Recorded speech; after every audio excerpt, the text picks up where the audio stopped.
رب تعالیٰ نے دفاع کیا، انا اعطینا کل کوثر، اے محبوب ہم نے آپ کو خیر کثیر دیا ہے، فصلی لربک وانحر، آپ اپنے رب کی عبادت کریں، قربانیاں کریں، ان شانئک هو الابتر، اے محبوب آپ نہیں، آپ کا دشمن کٹی ہوئی نسل کا ہے۔ اور آج تک بتاؤ مجھے ابو لہب کی نسل ہے کہاں؟ ابو جہل کی اولاد کون ہے؟ اگر کوئی فخر سے بولتا ہے تو اسے سامنے لاؤ، کوئی نہیں ہوگا۔ اور آج چاہے کتنا بھی بگڑا ہوا کیوں نہ ہو، وہ ابو لہب اور ابو جہل کی طرف اپنے نسب کو ہرگز نہیں منسوب کرے گا۔ ہاں، رسول کریم صلی اللہ علیہ وسلم کی آل دنیا کے چپے چپے میں پائی جا رہی۔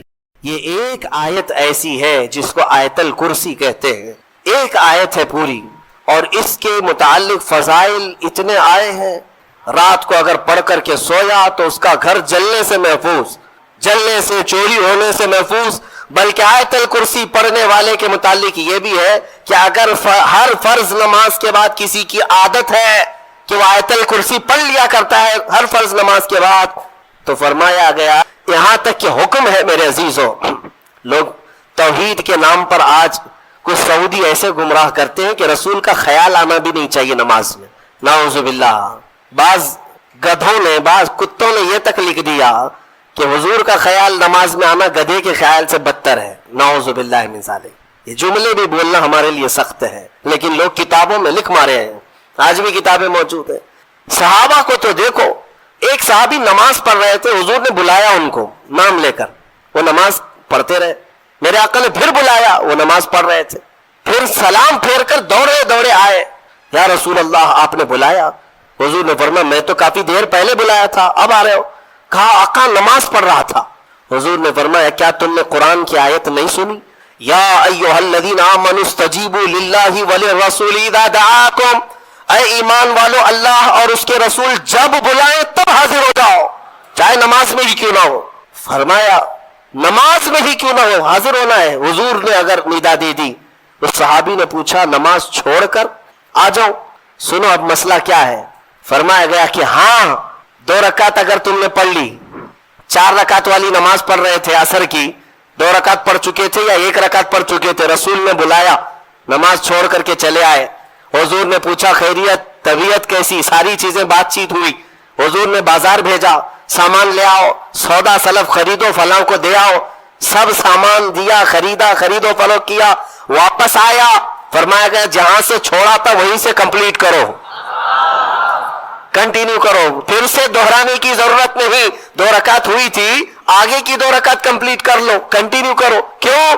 اس لیے کہ یہ بیچ میں تم جو کچھ بھی کرتے رہے یہ نماز کے باہر نہیں، یہ بھی رسول کی اطاعت ہے۔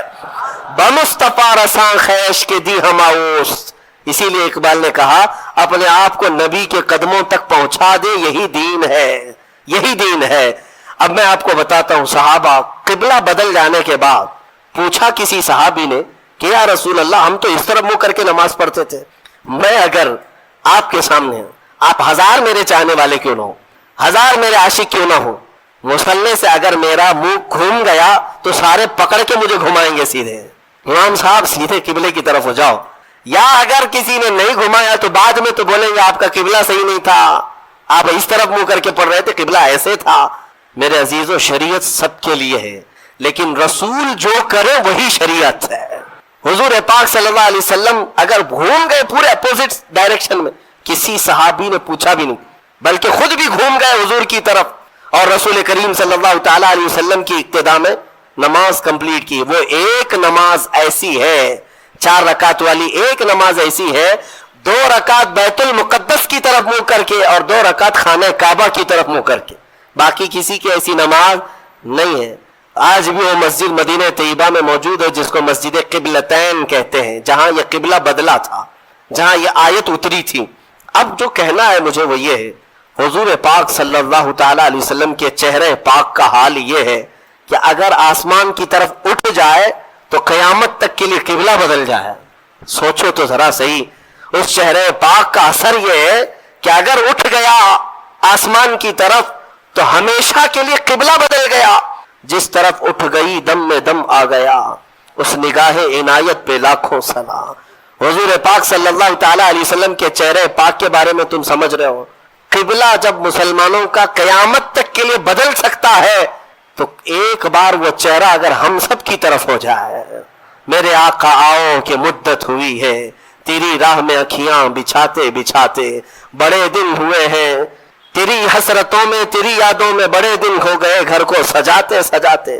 اے مومنو، تمنا یہ کرو حضور کی بارگاہ میں ہمیشہ کہ وہ چہرے جمال جہاں آرا ایک بار نظر آ گیا تمہیں تو تمہارا یہ ادھر ادھر کا قبلہ بدل جائے گا، پھر تمہارا قبلہ اسی محبوب دو جہاں کی طرف ہوگا۔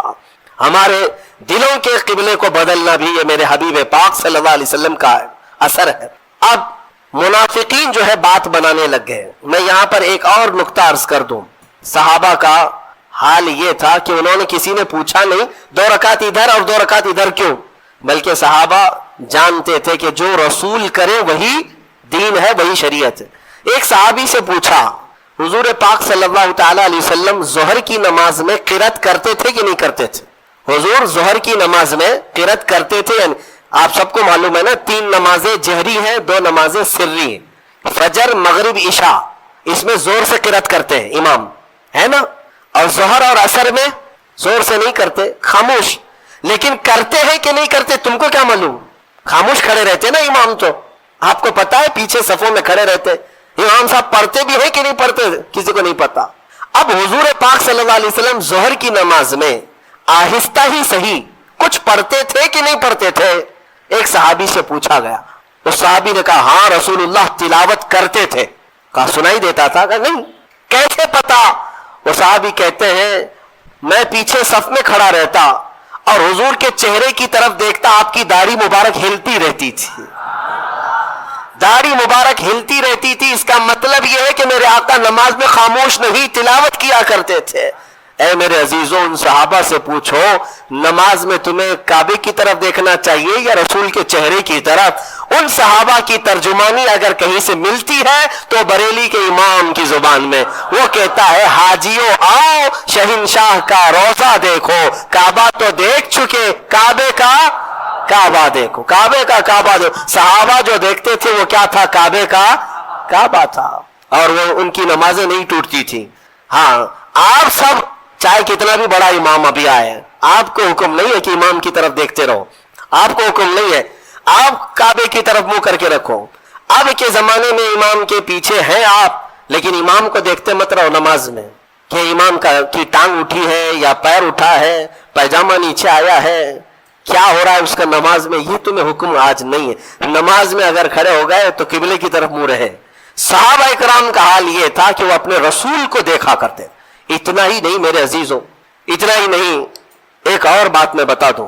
آج مدینہ طیبہ میں اگر آپ جائیں گے، اللہ سب کو حاضری نصیب فرما، یہ حضور کا محراب اس طرف ہے سامنے، حضور پاک صلی اللہ تعالی علیہ وسلم کا محراب سامنے ہے، اور جب محراب کی طرف منہ کر کے کوئی کھڑا رہے گا تو بائیں ہاتھ کی جانب حضور صلی اللہ تعالی علیہ وسلم کا حجرہ، جو روضہ ہے آج بھی حضور کا، وہی حضور کا حجرہ تھا جس میں میرے آقا صلی اللہ علیہ وسلم حضرت عائشہ صدیقہ رضی اللہ تعالیٰ عنہا کے ساتھ قیام فرماتے۔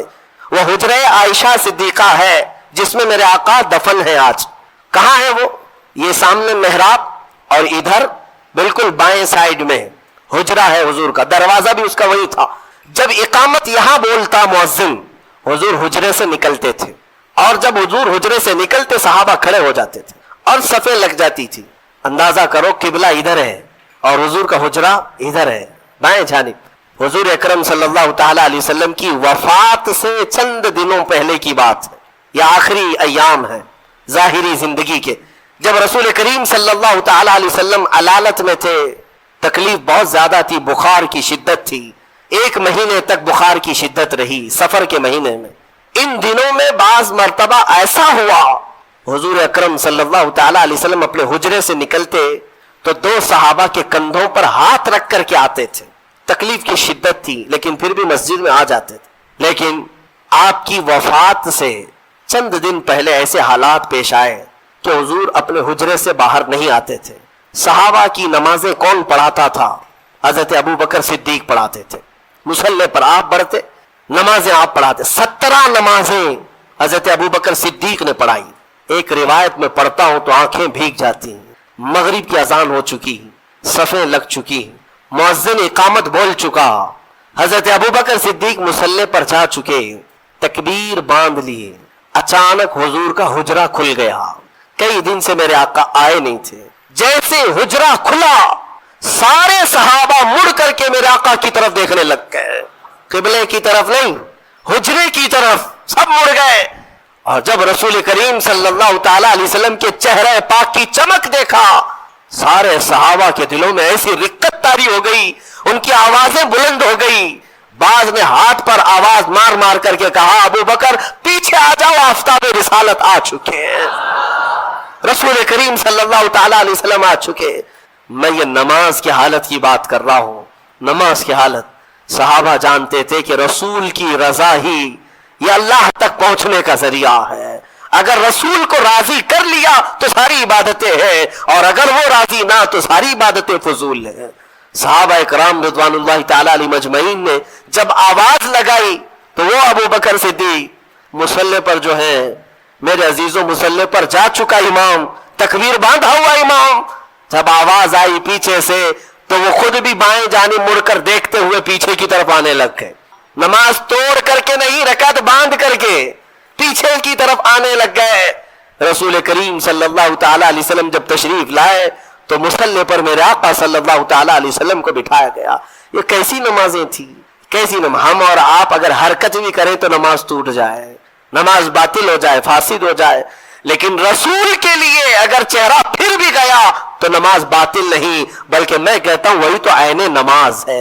ظالمو, تم کہتے ہو رسول کا خیال آنا, معاذ اللہ رب العالمین برے کلمات کہتے ہو, گدھے کے خیال سے بدتر ہے. ان صحابہ سے پوچھو, وہ اللہ رب العزت کی عبادت کرتے تھے لیکن رسول کے چہرے کو بھی دیکھا کرتے تھے.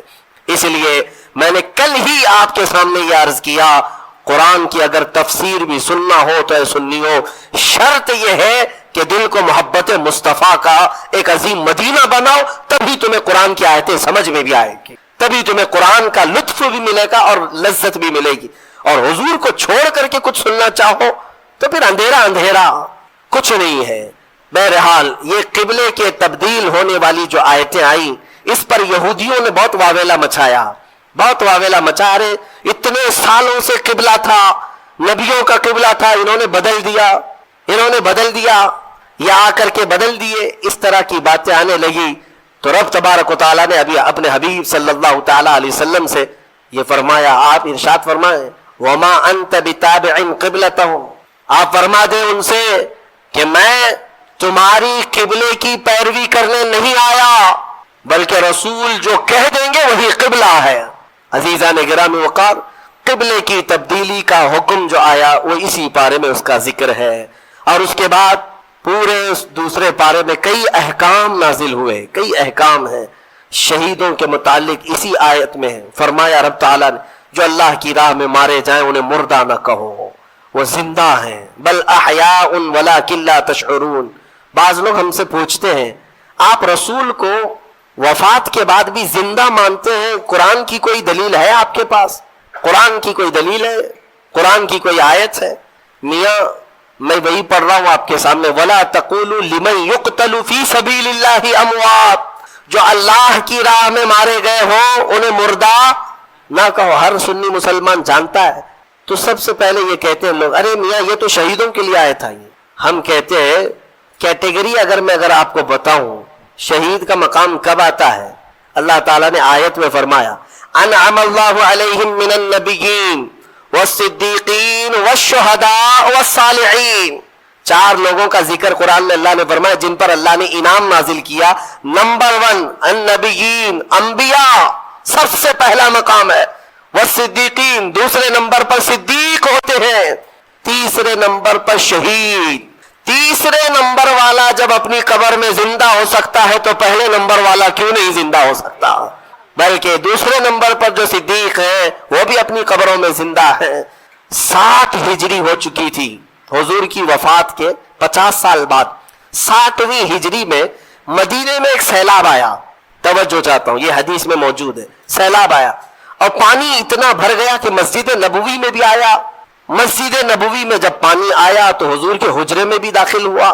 مٹی کی قبریں تھی, ایک قبر کھل گئی. قبر کھل گئی تو پیر باہر نظر آنے لگا، خوبصورت پیر. مدینے والے سب جمع ہو گئے کہ رسول اللہ کا پیر نظر آنے لگا. کب کی بات؟ 60ویں ہجری کی بات کر رہا ہوں.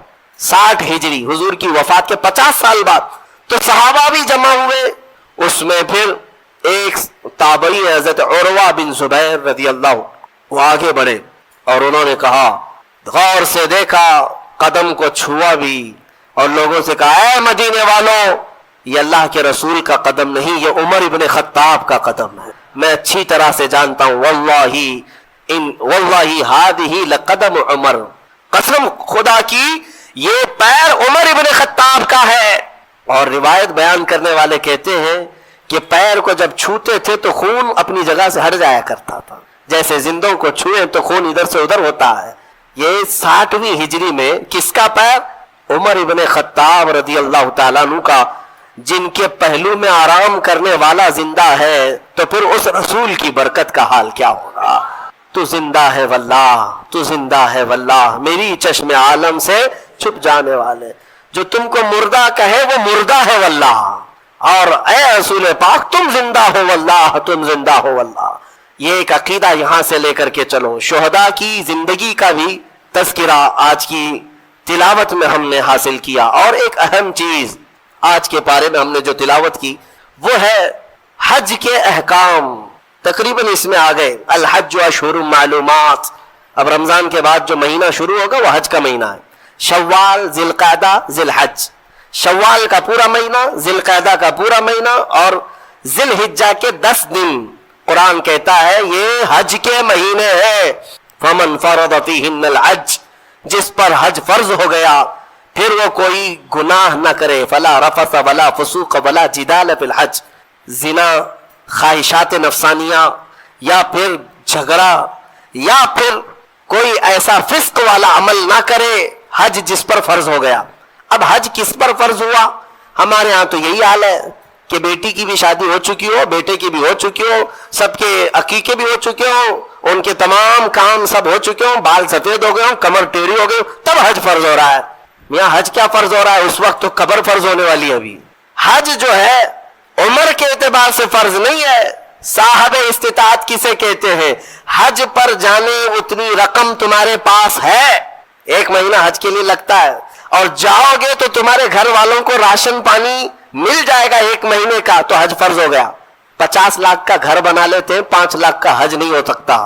سمجھ لو تمہارے پاس اس زمانے میں 5 لاکھ ایکسٹرا ہے تو میرے اندازے کے مطابق اس پر حج فرض ہو چکا. اور میرے آقا صلی اللہ علیہ وسلم نے فرمایا جس پر حج فرض ہوا اور وہ حج کے لیے نہیں گیا، میرے آقا فرماتے ہیں مجھے اس کی پرواہ نہیں کہ وہ یہودی ہو کے مرے یا عیسائی ہو کے مرے. حج کی فرضیت کو ہلکے میں لیتے ہیں لوگ. میں وہاں حج میں اکثر جا کر دیکھتا ہوں سب سے بوڑھے حاجی کہیں کے ہوتے ہیں تو ہندوستان کے، پاکستان کے، بنگلہ دیش، سب سے بوڑھے حاجی ایسے لٹکے ہوئے آتے ہیں بیچارے. ان کو نہ عرفات کا میدان معلوم، نہ مینا، نہ مزدلفہ. احکام کیا کریں گے؟ راستے پہ بیٹھ گئے، بلاتے چلیے حاجی صاحب عرفات کا میدان وہاں ہے، اس میں ٹھہرنا فرض ہے. کہا نہیں بابا تھک گئے، اللہ معاف کرے گا. اللہ تو یہاں ہندوستان میں بھی معاف کرتا. گئے تو پیسے دے کر کے. احکام تو پورے کرنے ہی ہے. اگر احکام کیے بغیر تم یہ کہتے بیٹھ جاؤ تو میرے عزیزو یہ مذاق ہے. اسی لیے جوانی میں اگر مال آ گیا، استطاعت آ گئی تو جوانی میں حج فرض ہے. انڈونیشیا والوں کے بارے میں ہم نے سنا ہے حج نہیں کرتے تو ان کو لڑکی بھی نہیں دیتے ہیں. شادی کرنے سے پہلے وہاں جوان لوگ حج کر چکے ہوتے ہیں. حج نہیں تو عمرہ. غریب آدمی عمرہ کرے گا تو اس کو بیوی ملے گی. لہذا آپ میں سے جو اس طرح کے خیالات پالتے ہو کہ ابھی بہت کام باقی ہے، بعد میں دیکھ لیں گے حج، تو ان کے لیے یہ وعید ہے. کچھ بوڑھے جا چکے حج کے لیے، لیکن بہت سے تو ایسے ہیں موت آ گئی، وہ پلاننگ کرتے رہ گئے اور موت آ گئی. پھر ان کے لیے وہی وعید ہے جو حدیث پاک میں آئی ہے. پتہ نہیں ان کا خاتمہ کس انجام کے ساتھ ہوا ہو. حضور فرماتے ہیں مجھے اس کی پرواہ نہیں کہ یہودی ہو کے مرے یا عیسائی ہو کے مرے. اللہ نے اگر طاقت دی ہے، استطاعت دی ہے اور مال دیا ہے تو حج کر لیا کرے. یہ حج کے احکام بھی اس پارے میں آج ہم نے تلاوت کی ہے. اور خصوصیت کے ساتھ آخری بات میں عرض کروں، تیسرے پارے کی شروعات تھی. ہم نے جو آیتیں تلاوت کی وہ آیت الکرسی ہے. اللہ لا الہ الا هو الحی القیوم. یہ ایک آیت ایسی ہے جس کو آیت الکرسی کہتے ہیں. ایک آیت ہے پوری، اور اس کے متعلق فضائل اتنے آئے ہیں کہ اللہ تعالیٰ نے اپنے رسول کو خاص تحفے کے طور پر آیت الکرسی عطا فرمائے. جو آیت الکرسی پڑھ لیتا ہے وہ ساری بلاؤں سے محفوظ ہے. رات کو اگر پڑھ کر کے سویا تو اس کا گھر جلنے سے محفوظ، جلنے سے، چوری ہونے سے محفوظ. بلکہ آیت الکرسی پڑھنے والے کے متعلق یہ بھی ہے کہ اگر ہر فرض نماز کے بعد کسی کی عادت ہے کہ وہ آیت الکرسی پڑھ لیا کرتا ہے ہر فرض نماز کے بعد، تو فرمایا گیا کہ جب اس کی روح نکلنے کا وقت آئے گا، اس کی روح نکلنے کا وقت آئے گا تو ایسا ہوگا کہ اس کی روح ادھر نکالی جا رہی ہوگی، ایک قدم دنیا میں ہوگا، دوسرا قدم جنت میں ہوگا. اور اس کی روح قبض کرنے کے لیے بھی یہ حکم آیا کہ اتنی آسانی کے ساتھ اس کی روح نکالی جائے گی کہ اسے اندازہ بھی نہیں ہوگا، پتہ بھی نہ چلے گا. آیت الکرسی پڑھنے کی عادت ڈالو، حفاظت کے لیے بھی، اور جو اللہ رب العزت سے بے پناہ محبت کرنا چاہتا ہے، اپنے رب سے بے پناہ محبت کر کے قریب ہونا چاہتا ہے، اسے آیت الکرسی کا ورد ضروری ہے. وہ جس قدر آیت الکرسی پڑھے گا مولا تعالیٰ اتنا قریب اس بندے کو کرتا جائے گا.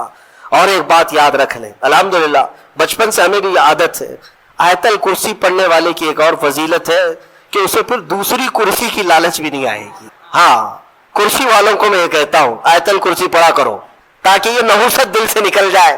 یہ کرسی، وہ کرسی، وہ کرسی، یہ کرسی، کب تک کرسیوں کے پیچھے چلو گے؟ جس کے پاس آیت الکرسی ہو، جیسے دیکھو اجمیر کے خواجہ کی کرسی آج تک کوئی نہیں ہلاتا، کوئی نہیں ہلاتا، اور اس کرسی کے لیے کبھی الیکشن بھی نہیں ہوتا. ہماری بات ہمارے اور 100 نسلیں بھی آئیں گی، ہندوستان کا بادشاہ وہ نسلیں غریب نواز کو ہی سمجھا کریں گی. کیوں؟ وہ آیت الکرسی والے بادشاہ ہیں. لہذا ہے سنی مسلمانوں، آیت الکرسی کا ورد رکھو. یہ کرسیوں کی لالچیں بھی بہت خطرناک ہوتی ہیں، بسا اوقات انسان کو کافر بنا دیتی ہیں، بسا اوقات انسان کو گمراہ کر دیتی. ہم نے دیکھا ہے اولیاء اکرام کی تعلیم میں، اولیاء اکرام جب کسی کی تربیت کرتے ہیں نا تصوف میں، تو تربیت میں سب سے پہلے وہ 2 چیزوں کو مارتے ہیں. پہلی چیز یہ ہے کہ کھانے میں لالچی نہ ہو، بہت زیادہ کھانا بند کر دو. اگر کسی ولی کے دربار میں تربیت لینا ہے تو پہلی تربیت وہ یہ کرتے ہیں کھانے پر کنٹرول. اور دوسری تربیت کسی بھی مقام، مرتبے، منصب اور کرسی کی لالچ ہرگز نہیں. کوئی عمل اس لیے نہیں کرے گا کہ مجھے یہ مقام ملے، دنیاوی منصب ملے. اسی لیے میرے آقا صلی اللہ تعالی علیہ وسلم نے بھی ارشاد فرمایا کہ دنیا طلب کرنے والا اگر علم دین بھی حاصل کرے گا تو وہ ایسا ہی ہے جیسے خنزیر کے گلے میں موتیوں کا ہار ڈالا جا رہا. حب جاہ، حب مال، حب مقام، حب منصب، یہ بری خصلتیں ہیں. اللہ ان تمام چیزوں سے ہمیں محفوظ رکھے. من رکع فرفع، حضور نے فرمایا جو جھک گیا اللہ اسے بلند کرتا ہے، اور جو اکڑ گیا اللہ اسے ہمیشہ ذلیل کرتا. تو یہ کرسیاں ہی ہیں جو اکڑ پیدا کرتی ہیں. آیت الکرسی کا ورد ہمیشہ رکھو، بہت ساری چیزوں سے تمہیں محفوظ کر دے گی.